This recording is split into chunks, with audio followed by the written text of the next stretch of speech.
ಇವತ್ತು ಸೋರೆಕಾಯಿ ಸಾಂಬಾರು ಮಾಡ್ತಾಯಿದ್ದೇನೆ. ಇದು ತುಂಬ ಚೆನ್ನಾಗಿರುತ್ತೆ, ಟೇಸ್ಟ್ ಕೂಡ ಡಿಫ್ರೆಂಟ್ ಆಗಿರುತ್ತೆ. ನಾನು ಇದಕ್ಕೆ ಒಂದು ಸೀಕ್ರೆಟ್ ವಸ್ತುವನ್ನು ಹಾಕಿ ಇದನ್ನು ಸಾಂಬಾರು ಇವತ್ತು ಮಾಡ್ತಾಯಿದ್ದೇನೆ. ವಿಡಿಯೋನ ತಪ್ಪದೆ ನೋಡಿ ಕೊನೆ ತನಕ. ಇದನ್ನು ಹೇಗೆ ಮಾಡೋಣ ಅಂತ ನೋಡ್ಕೊಂಡು ಬರೋಣ ಬನ್ನಿ.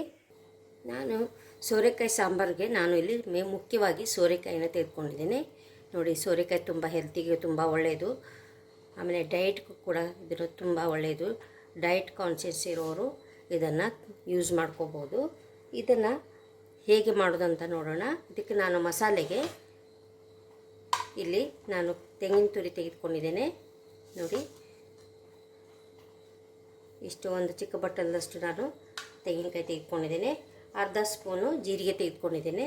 1 ಸ್ಪೂನಷ್ಟು ಕೊತ್ತಂಬರಿ ಕಾಳು ತೆಗೆದುಕೊಂಡಿದ್ದೇನೆ. ಆಮೇಲೆ ಚಿಕ್ಕದು ನಾನು ಇಷ್ಟು ಹುಣಸೆಹಣ್ಣು ತೆಗೆದುಕೊಂಡಿದ್ದೇನೆ. ನಾನು ಮೊದಲಿಗೆ ಬೇಳೆಯನ್ನು ಒಂದು ಟೊಮೆಟೊ ಹಾಕಿ ಬೇಯಿಸಿ ಇಟ್ಕೊಂಡಿದ್ದೇನೆ. ಈಗ ಮಸಾಲೆಯನ್ನು ನಾನು ಮಾಡ್ಕೋತೀನಿ. ಇದಕ್ಕೆ ಸ್ವಲ್ಪ ಅಚ್ಚ ಖಾರದ ಪುಡಿ ಹಾಕಿ ನಾನು ಮಸಾಲೆಯನ್ನು ರೆಡಿ ಮಾಡ್ಕೋತೀನಿ. ನೋಡಿ, ಮಸಾಲೆ ರುಬ್ಕೊಂಬಂದಿದ್ದೀನಿ ಮಸಾಲೆ ರೆಡಿಯಾಗಿದೆ. ಇವಾಗ ಸೋರೆಕಾಯಿನೂ ಕೂಡ ನಾನು ಕಟ್ ಮಾಡಿ ತೊಳೆದಿಟ್ಕೊಂಡಿದ್ದೇನೆ. ನೋಡಿ, ಈ ರೀತಿ ನಾನು ಕಟ್ ಮಾಡಿ ಇಟ್ಕೊಂಡಿದ್ದೇನೆ. ತುಂಬ ಚೆನ್ನಾಗಿರುತ್ತೆ ಇದು. ನಾನು ಆಲ್ರೆಡಿ ಬೇಯಿಸ್ಕೊಂಡಿದ್ದೆಲ್ಲ ಬೇಳೆನ ನೋಡಿ, ಬೇಳೆ ಮತ್ತು ಈ ಸೋರೆಕಾಯಿ ಹಾಕಿ ನಾನು ಬೇಯಿಸ್ಕೊತಾ ಇದ್ದೀನಿ. ಇವಾಗ ಅದಕ್ಕಿಂತ ಮೊದಲು ಒಂದು ಸೀಕ್ರೆಟ್ ನಿಮಗೆ ಹೇಳ್ಕೊಡ್ತಾ ಇದ್ದೀನಿ. ಅದೇನಂತ ನೋಡಿ. ಇವಾಗ ನೋಡಿ, ನಾನು ಇವತ್ತು ಸೋರೆಕಾಯಿ ಸಾಂಬಾರಿಗೆ ನಾನು ಸಿಗಡಿನ ಹಾಕ್ತಾ ಇದ್ದೇನೆ. ಒಣಗಿರುವಂಥ ಸಿಗಡಿ, ಒಣ ಫ್ರಾನ್ಸ್ ಅಂತ ಹೇಳ್ತೀರಲ್ಲ, ಅದೇ ಸ್ವಲ್ಪ ತೆಗೆದುಕೊಂಡಿದ್ದೇನೆ. ಇದು ಹಾಕಿದರೆ ಟೇಸ್ಟ್ ತುಂಬ ಚೆನ್ನಾಗಿರುತ್ತೆ. ಯಾರು ತಿನ್ನೋದಿಲ್ಲ ಅವರು ಇದನ್ನು ಹಾಗೆ ಮಾಡ್ಕೊಳ್ಳಿ. ಇದು ಸ್ಮೆಲ್ಲು ಸಾರಿಗೆ ಹಾಕಿದರೆ ತುಂಬ ಚೆನ್ನಾಗಿರುತ್ತೆ. ಅದು ತಿನ್ನೋರಿಗೆ ಅದು ಟೇಸ್ಟ್ ಗೊತ್ತಿರುತ್ತೆ. ತಿನ್ನದೇ ಇದ್ದವರು ಇದನ್ನು ಸ್ಕಿಪ್ ಮಾಡ್ಕೋಬೋದು.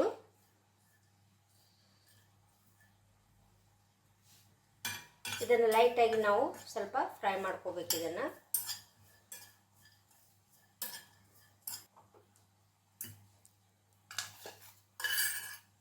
ಇವಾಗ ನಾನು ಒಂದು ಪಾತ್ರೆಗೆ ಕಟ್ ಮಾಡಿ ಇಟ್ಕೊಂಡಿರುವಂಥ ಸೋರೆಕಾಯಿ, ಬೇಯಿಸಿರುವಂಥ ಬೇಳೆನ ನಾನು ಹಾಕಿ ಇಟ್ಕೊಂಡಿದ್ದೀನಿ. ಇದಕ್ಕೆ ನಾನು ರುಚಿಗೆ ತಕ್ಕಷ್ಟು ಉಪ್ಪನ್ನು ಹಾಕೋತಾ ಇದ್ದೇನೆ.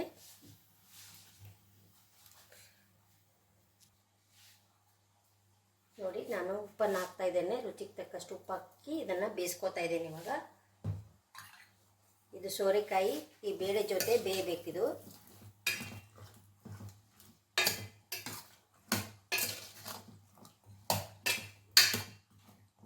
ಇದು ಬೇಯಕ್ಕೆ ಬಿಡೋಣ. ನಾವು ಬೆಂದ ಮೇಲೆ ನಾವು ಮಸಾಲೆನ ಹಾಕ್ಕೋಬೇಕು. ಇದು ಆಲ್ರೆಡಿ ಬೆಂದಿದೆ. ಈಗ ನಾನು ಮಸಾಲೆನ ಹಾಕ್ತಾ ಇದ್ದೇನೆ.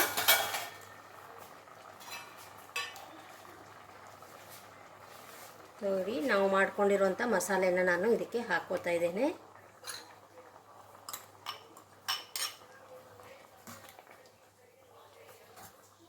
ನಾನು ಮಸಾಲೆಗೆ ಸ್ವಲ್ಪ ಅರಿಶಿನ ಪೌಡ್ರನ್ನು ನಾನು ಹಾಕ್ಕೊಂಡಿದ್ದೆ ಆವಾಗ. ಮತ್ತು ನಾವು ಹುರಿದು ತೊಳೆದಿಟ್ಕೊಂಡಿರುವಂಥ ಸಿಗಡಿಯನ್ನು ನಾನು ಹಾಕ್ಕೋತಾ ಇದ್ದೇನೆ ಇದಕ್ಕೆ. ಈಗ ನಮಗೆ ಎಷ್ಟು ಬೇಕಷ್ಟು ನೀರನ್ನು ಹಾಕಿ ನಾವು ಇದನ್ನು ರೆಡಿ ಮಾಡ್ಕೋಬೋದು. ನಾನು ಸ್ವಲ್ಪ ನೀರನ್ನು ಹಾಕ್ತಾ ಇದ್ದೇನೆ ಇದಕ್ಕೆ. ನಾವು ಬೇಯುವಾಗ ಸ್ವಲ್ಪ ಉಪ್ಪು ಹಾಕ್ಕೊಂಡಿದ್ವಿ. ಈಗ ನೀವು ಉಪ್ಪನ್ನು ನೋಡಿ ಕಡಿಮೆ ಇದ್ದರೆ ನೀವು ಸ್ವಲ್ಪನ ಸೇರಿಸ್ಕೋಬೋದು. ಇದು ಚೆನ್ನಾಗಿ ಕುದಿಬೇಕಿದ್ದು ಮಸಾಲೆ ಜೊತೆ.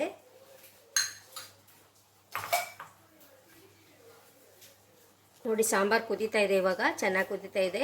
ಇದಾಗಿದೆ. ಇವಾಗ ಇದನ್ನು ನಾನು ಆಫ್ ಮಾಡ್ಕೋತಾ ಇದ್ದೇನೆ. ಇದು ತುಂಬ ಚೆನ್ನಾಗಿದೆ. ಸ್ಮೆಲ್ ಕೂಡ ತುಂಬ ಚೆನ್ನಾಗಿ ಬರ್ತಾ ಇದೆ, ಅರೋಮಾ. ಇದು ಸಿಗಡಿ ಹಾಕಿ ಮಾಡೋದ್ರಿಂದ ಅದು ಟೇಸ್ಟ್ ಡಿಫ್ರೆಂಟ್ ಆಗಿರುತ್ತೆ. ಅದು ತಿಂದವರಿಗೆ ಗೊತ್ತಿರುತ್ತೆ. ತಿಂದೇ ಇದ್ದವರು 2 ಹೆಸರು ಬೆಳ್ಳುಳ್ಳಿನ ಮಸಾಲೆಗೆ ಹಾಕಿ ರುಬ್ಕೊಂಡು ಮಾಡಿದರೆ ಅದು ಕೂಡ ತುಂಬ ಚೆನ್ನಾಗಿರುತ್ತೆ. ಇದನ್ನು ನಾನು ನಿಮಗೆ ಸರ್ವ್ ಮಾಡಿ ತೋರಿಸ್ತಾ ಇದ್ದೀನಿ. ಇವಾಗ ಸೋರೆಕಾಯಿ ಸಾಂಬಾರು ರೆಡಿಯಾಗಿದೆ. ಎಷ್ಟು ಚೆನ್ನಾಗಿ ಬಂದಿದೆ ನೋಡಿ. ತುಂಬ ಚೆನ್ನಾಗಿರುತ್ತೆ. ಇದು ಹೆಲ್ತಿಗೂ ಕೂಡ ಸೋರೆಕಾಯಿ ಒಳ್ಳೆಯದು.